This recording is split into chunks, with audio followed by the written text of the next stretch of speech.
This is the Mayflash F700 Elite Fight Stick. Let's check it out. All right, so we've had this thing for I think a couple months now.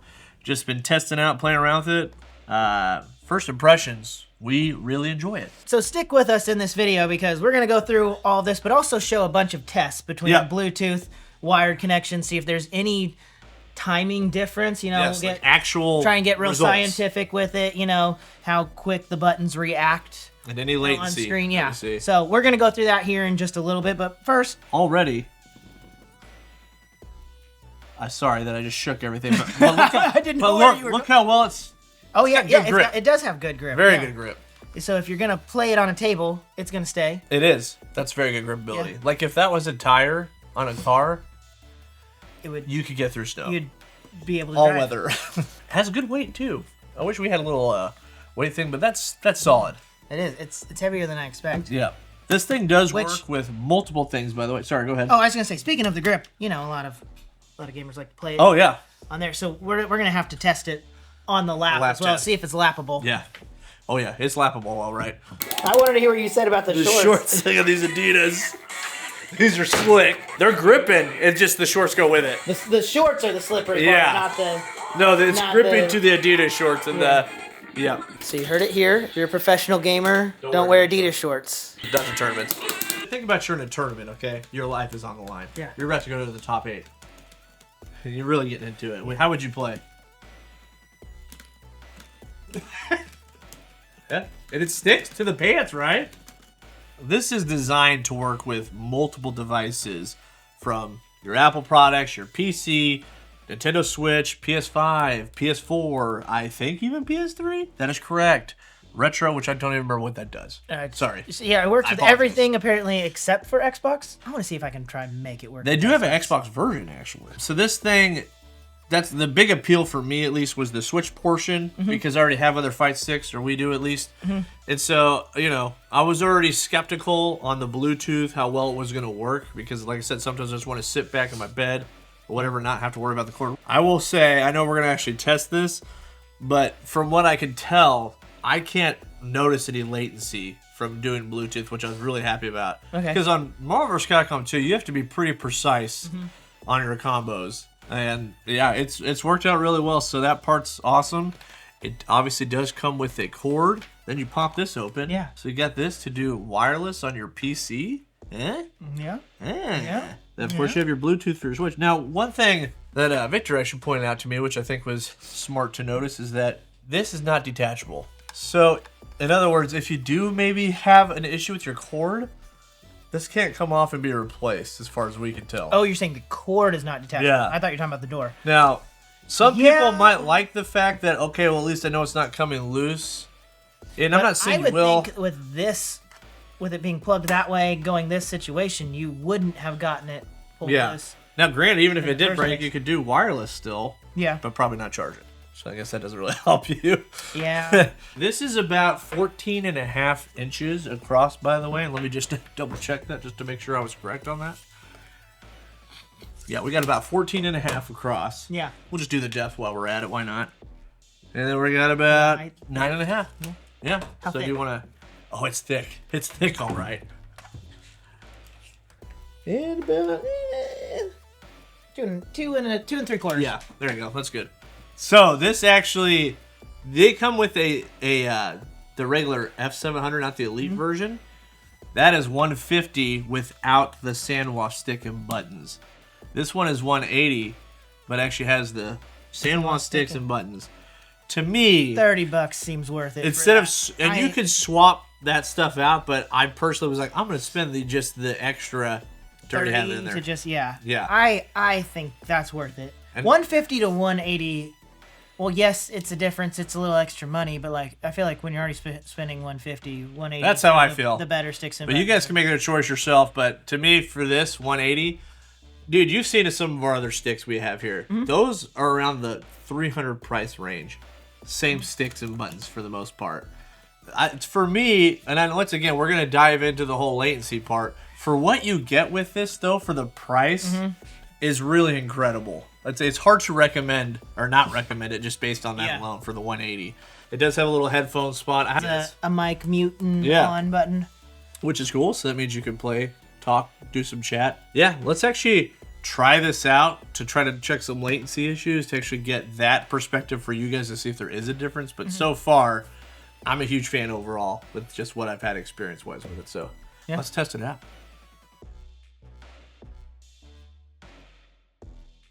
All right, so we're back after running a few rounds of tests.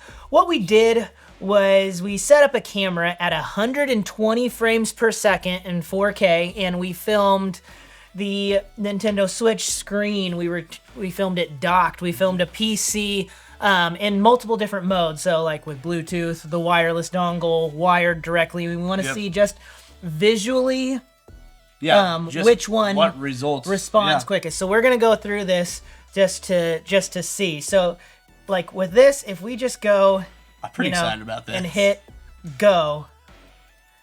I mean, showing multiple layers of 4K 120.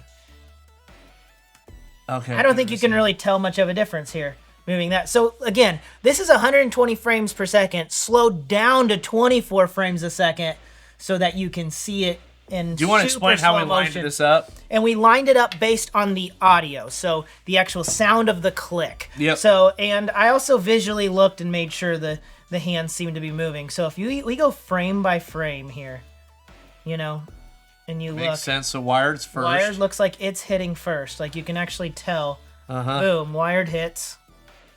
Well, we guess wireless then Bluetooth. Wireless hits. That's hilarious.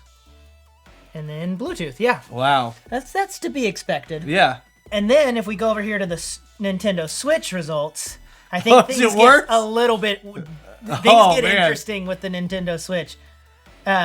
So you look at the Nintendo Switch and we go frame by frame here. I'm gonna try to go fast. Okay, the docked is like immediate almost. Docked is like wired. Or not, wired on docked. It starts right away. Then Bluetooth? Then Bluetooth while docked.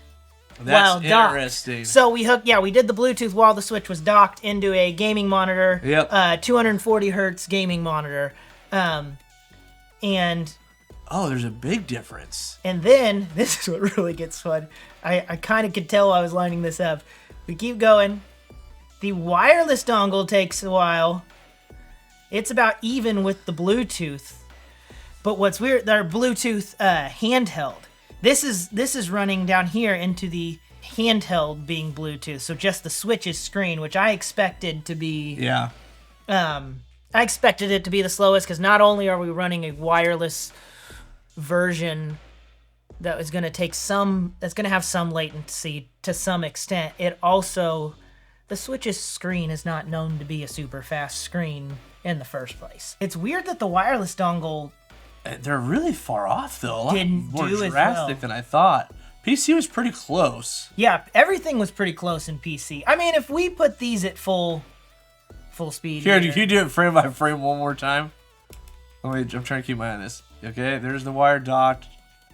Oh, Bluetooth is close. Bluetooth on the Switch while docked. Yeah. Bluetooth on the Switch while docked is very, very fast. And I think it's just because that's the supported method.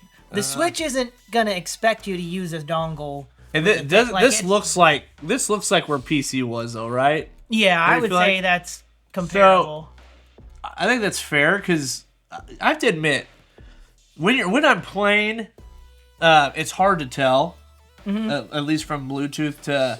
Like, it's like maybe in my... Yeah, but I don't know if it's my mind. Like I said, this is 120 frames a second being slowed down. Yes. And then we're going frame by frame by frame, even on top of it being slowed down.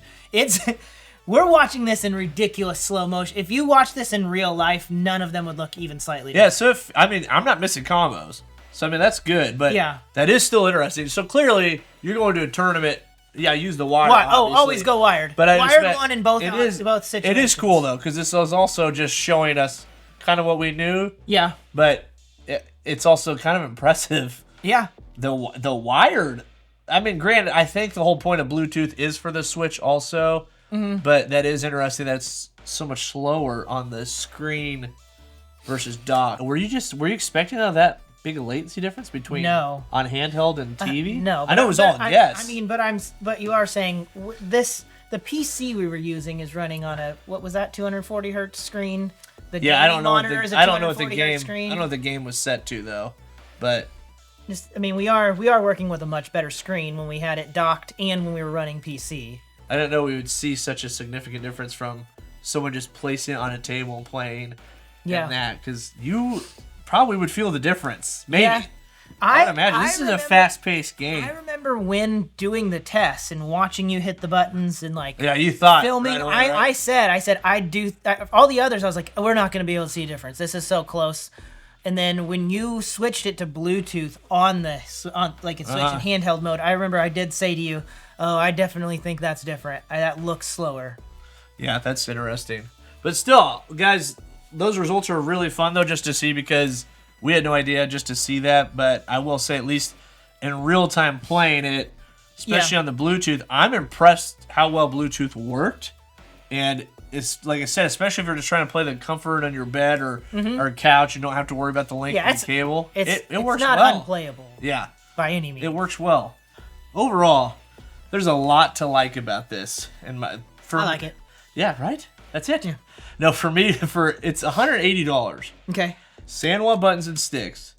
So just even from that perspective alone, every other fight stick we have on this table right now is $300 or more. So I'm only bringing that in perspective, and it's like, yes, these are all Sanwa. I know this is more mouse click style, which is really cool, by the way. This one is very different from the rest. But what you get here for the price, for being $180, it does Bluetooth, so technically it's doing something this doesn't do. If you want to have that option and not worry about the length of the cable, plays on your PlayStation, your Switch, your PC. The only thing it doesn't do is Xbox. This is like PlayStation PC only, right? Yeah. Same with all of these are, right? Yep. You know, honestly, if you'd like to see a full comparison video between all the ones we have, like the Victrix and the Razer, the Street Fighter Family Edition, we can do that, but... Yeah, but this is really nice, like I said, especially for the wireless options, but I just think for the full package and the price, really, for the 180, the only issue we ever experienced with it was when I first had my first one, I'm talking about right on release, it didn't work. It wouldn't work wireless. Yes. Oh. So I had to reach out to support. It was a dud. So they had to send me a new one. Haven't had any issues with the new one. As far as I know, that was a one-in-one deal, because I don't see any reviews that say that, except for and everything we've tested this with so far has worked great. Yep. So once again, for the price, I think it's amazing. Great grip. If you want one, we'll have a link in the description. Go ahead and go grab one. We can link these as well if something about this. Not sponsored, by the way. Yeah. We just bought this because we wanted to get it. So very happy with it. But yeah, I mean, I think it's cool. Yeah. It's like you said, for the price, it's the cheapest of the ones we have on the table. It may not be the cheapest fight stick you can possibly find, but I would say it's probably the best bang for your buck. That's what I'm saying. Yeah. Best good one for the price. Like, this is going to be my main go-to now, and I even have ones that are higher priced. Technically better, yeah. Yeah, so... But yeah. Yeah, anyways, we hope you guys enjoyed this video. We got more to come. We also plan on going to EVO this year. If you guys want us to cover anything specific at EVO, let us know. But yeah, we hope you enjoy this video. See you guys later. Bye.